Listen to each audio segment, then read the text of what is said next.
One of the most confusing and anxiety-ridden areas of dog training is house training. Yet, it is one of the most important, especially for the dog owners involved.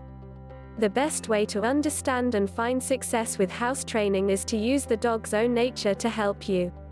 Dogs are by instinct very clean animals. They would rather not soil any areas where they normally sleep or eat. Dogs are also creatures of habit. They like to know where they're supposed to go urinate and defecate. If the dog is taught to relieve themselves on gravel or concrete, they will tend to look for either of those surfaces to do so. If they're taught to go on grass or dirt, that's where they will choose to relieve themselves. Use these habits to your advantage. The first step is to set up a training area.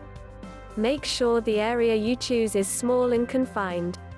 A kitchen or garage work well for you to use as a starting point. Remember that crate training works well for puppies or small dogs. But for the larger animals, the crate is too confining. You need to spend some time with this aspect of the training. You need to play with your dog in the training area. This is also where the dog will be taught to sleep and eat. Get your dog a special bed. You can purchase one in a store or make one yourself.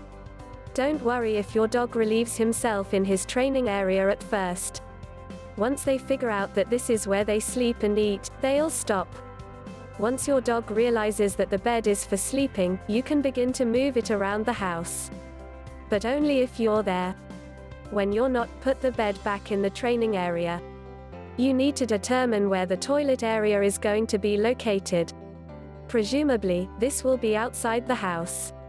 Wherever it is, it has to be a place that the dog can go to whenever they need to go. You need to go there with your dog so you can give them appropriate rewards for good behavior. Establish a set feeding schedule for your dog. If the dog is in the habit of being fed at certain times, the natural process of relieving themselves will also begin to occur at certain times. Once you learn when those times relate to their feeds, it will become much easier for you to guide your dog to the established toilet area. Don't forget to make sure your dog has ready access to the toilet area. That way mistakes aren't as likely to occur. Once your dog is in the habit of going in their designated toilet area, you can begin to extend the training area to the rest of the house. Do this slowly. Start by expanding to one additional room, and then gradually expand into other areas. Don't expand into new areas. At first, do this only when you're around. If you're away, then put your dog back in the original training area.